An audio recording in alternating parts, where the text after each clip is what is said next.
Muito boa noite, minha comunidade dos aglomerados. Estou muito feliz de me encontrar aqui com vocês. Hoje, dia 24 de setembro de 2025, nossa live semanal, todas as quartas-feiras, aqui comigo, Henrique Tabosa, diretamente de Pernambuco, falando um pouquinho sobre a perícia criminal, a criminalística, a criminologia, a discussão de casos reais e as temáticas. Trabalhar na perícia é como se a gente tivesse várias camadas e essas camadas são muito importantes. E a gente aqui está destrinchando, falando parte a parte sobre esses pontos importantes, principalmente quando a gente está trabalhando aí com a resolução de crimes, né, com a parte de locais de crimes violentos, tá? Então, vou liberando aqui o pessoal que vai entrando, sejam todos muito bem-vindos, sintam-se abraçados nessa, eu vou falar um spoiler, tá? Retomada das nossas lives, e é isso. Nossa temática de hoje é sobre o luminol. Então, a gente vai trabalhar discutindo, falando um pouquinho como é que é o luminol, né? O que é que também é muito a parte das redes sociais, né? Dos seriados, às vezes tem muito fantasia.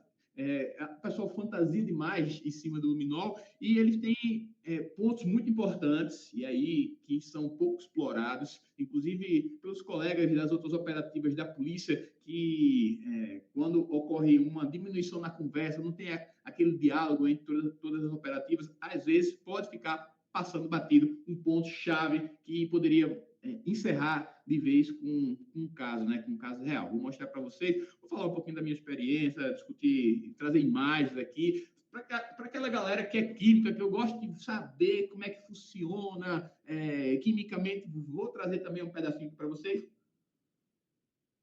Vai ficar tudo registrado, tá? Então, eu vou abrir aqui a minha apresentação para a gente começar e vamos embora.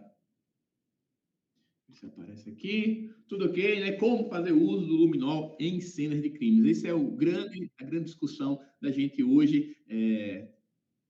Conseguir, no final dessa noite, todo mundo saber como é que funciona o luminol, né? Como é que se dá na cena de crimes. Soltar a sua voz. Certo, vai para só a minha voz mesmo. Tem mais alguém falando aqui? Deixa eu ver. Tem um negocinho aberto. Beleza. Se tiver alguém com o microfone aberto, pessoal, preste atenção aí. Estou vendo outra aqui. Desative o microfone. Eu não consigo fazer isso já direto com todo mundo, por gentileza. Às vezes acontece, uma pessoa ou outra. Bom, muda a posição do celular, às vezes é isso, tá? Muda a posição do celular, vocês conseguem me enxergar aí. Olha, a regra aqui para os aglomerados é o seguinte: todo mundo tem direito a receber um certificado, tá? Todo mundo tem direito a participar, as lives são gratuitas, a gente tem uma margem aqui de pessoas para entrar na live, depois o Google Meet não permite, então até agora está folgado. Se chegar nessa margem aí, quem chegou depois não vai conseguir assistir, né? E aí tá as nossas próximas 10 aulas, nossos próximos 10 encontros, nessa sessão 2 aí, 2025.2, né? A gente vai falar hoje sobre como funciona o luminol, cenas de crimes, na semana que vem quais características das lesões por PAF, né, para os projetos de arma de fogo e por arma branca, né? Depois a gente vai falar sobre como é feito o levantamento das impressões digitais em locais de crimes, quais são as peculiaridades. Vamos falar sobre os testes rápidos para as drogas, as principais drogas encontradas aí, né, nas apreensões cotidianas. Vamos falar sobre como acontecem os principais quadros de asfixia em humanos. Vamos falar em um passo a passo para analisar as manchas de sangue em cenas de crimes. Essa aula sobre manchas de sangue eu vou ter que dividir em duas partes, porque tem muitas coisas interessantes e muitos casos reais para a gente olhar, tá? No dia 12, a aula 17, vamos falar sobre medicina legal na parte de sexologia forense. Em seguida, a segunda parte da análise de manchas de sangue. No dia 26 de novembro, quais são as motivações e por que ocorrem exumações de corpos. E, por último, dia 3 de dezembro, na véspera aí do dia do perito, tá? A gente vai falar sobre como realizar uma reprodução simulada, né, dos fatos para crimes mal esclarecidos. Muitas vezes é necessário a gente voltar um pouquinho, dar um passo para trás para poder dar dois para frente, beleza? Lembrando que todas as lives de conteúdo são sensíveis, são sobre alguns casos reais, mas todos eles têm foco único exclusivamente educacional. Nossa matéria-prima é a parte educacional. Eu sei que são temáticas sensíveis, eu sei que... Aqui. Me ajuda aí, pessoal. Cuidado no microfone de vocês, tá? Eu sei que são pessoas, né, que passaram aí por essa situação, mas a abordagem da gente aqui é de forma educativa dentro daqueles conteúdos e claro, tem uma pitadinha de humor aqui e ali, porque senão a gente fica doido, né? Então, tem esses pontos. Depois que terminar, antes de terminar a live, em algum momento eu vou falar a palavra-chave. E aí, assim que eu falar a palavra-chave, quando terminar a live, eu vou colocar no grupo do WhatsApp, no grupo exclusivo dos aglomerados, vou colocar o link para que vocês possam emitir o certificado de vocês. Aí é uma peleja em alguns momentos, tá? Veja, a gente utiliza uma plataforma, até agora eu não encontrei uma outra. Quando eu encontrar, eu talvez mude isso, né, esse cenário. Mas até então, é uma plataforma que eu uso, tá? Que é gratuita, que é para ajudar, tá? Eu não cobro nada. Se você quiser alguma coisa a mais, beleza. Se você quiser, tipo, meus slides, você quer o resumo do que eu falo, você quer um certificado sem precisar ter que ficar lá clicando, tal, não sei o quê, né? Se você quiser, beleza. Tem aqui a versão paga, R$19,90 no Pix, você vai receber um vídeo. Esse daqui que está sendo gravado, tem um outro que eu faço sozinho, só eu falando, explicando, tal, bem direcionado, sem precisar conversar com o pessoal, tal, de forma mais focada e direta, tá? Mas quem quiser a versão gratuita, tô sem dinheiro, eu acho que hoje não vai dar, não tem problema, não tem problema. O importante é a gente estar aqui junto, conversando, falando sobre perícia, e aí até 00:30 você pode receber seu certificado gratuito. Basta colocar a palavra-chave, que daqui a pouquinho, em algum momento dessa live, eu vou falar aqui para vocês, tá? Então, quando eu disser a palavra-chave, você vai saber a palavra-chave e já vai poder aí aplicar a palavra-chave no formulário. Às vezes não abre de primeira, às vezes demora um pouquinho. Paciência, pessoal, paciência, tem calma, tá? Em nome de Jesus, tem calma. Então, mas deu errado, tudo errado, tal. Se documenta, faz print em mais de um horário, né? E aí manda para o WhatsApp comercial, que amanhã é Giovanni chega amanhã cedinho no escritório e ele vai olhar caso a caso para saber se realmente... Porque tem gente que fica fazendo de tudo para receber o certificado sem nem ter participado, né? O certificado é o menos importante. O importante aqui é o conhecimento, tá bom? Então, eu estou com calma, mas às vezes eu fico agitado. Eu estou agitado ainda mais, pessoal, porque essa semana eu descobri uma coisa, tem 3 ou 4 dias.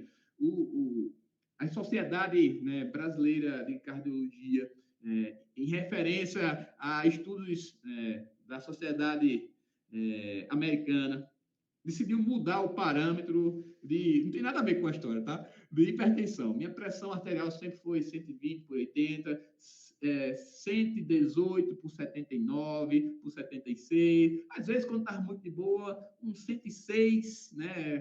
Por 69, né?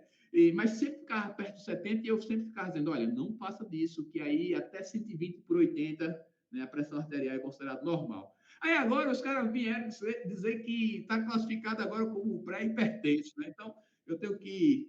olha aí, o Islândia já sabe, né? Pré-hipertenso, eu fiquei mais preocupado. Agora eu vou ter que tentar forçar a coitada da pressão para descer um pouquinho. Então, por isso eu não posso me agitar, tá, pessoal? Tem que ficar calmo.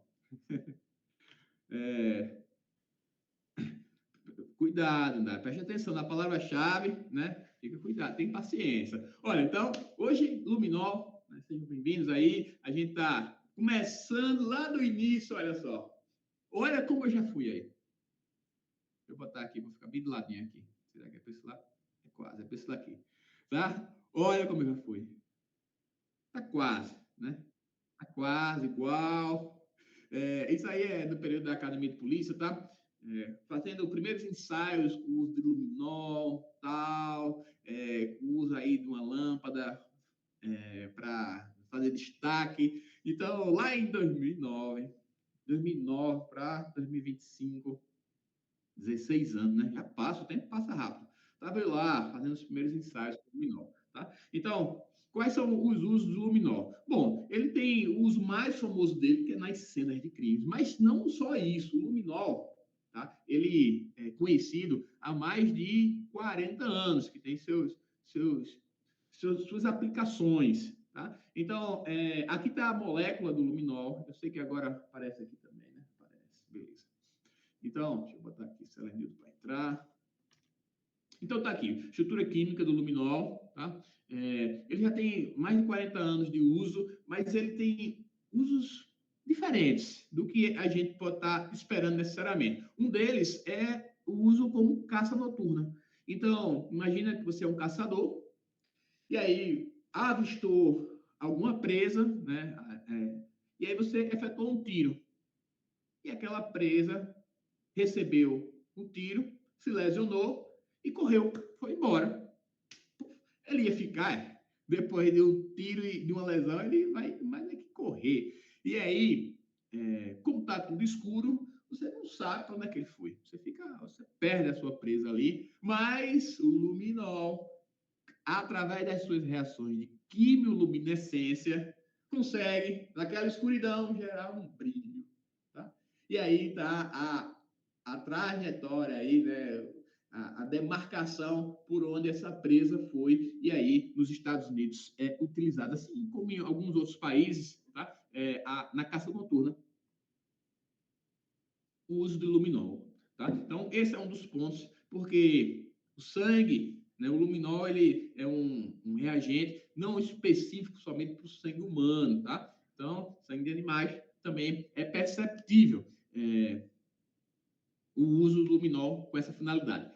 Uma outra finalidade do luminol, inclusive tem um grupo lá no Rio de Janeiro, tá? De um professor, esqueci o nome dele agora, e ele também faz um luminol brasileiro, que ele pegou um componente, eu acredito, tá? Que ele tenha pego aí uma molécula do luminol, fez uma modificação molecular nela e conseguiu ter quimiluminescência. E aí ele está meio que, não sei se começa chegando ao ponto de comercializar isso também, e tem uma finalidade para uso hospitalar, porque o luminol ele tem uma sensibilidade muito significativa para sangue em tecidos. Vocês vão ver o quanto é sensível o luminol para conseguir encontrar, mesmo, inclusive, se a roupa estiver lavada, tá? Se a roupa estiver lavada, é possível encontrar luminol, tá?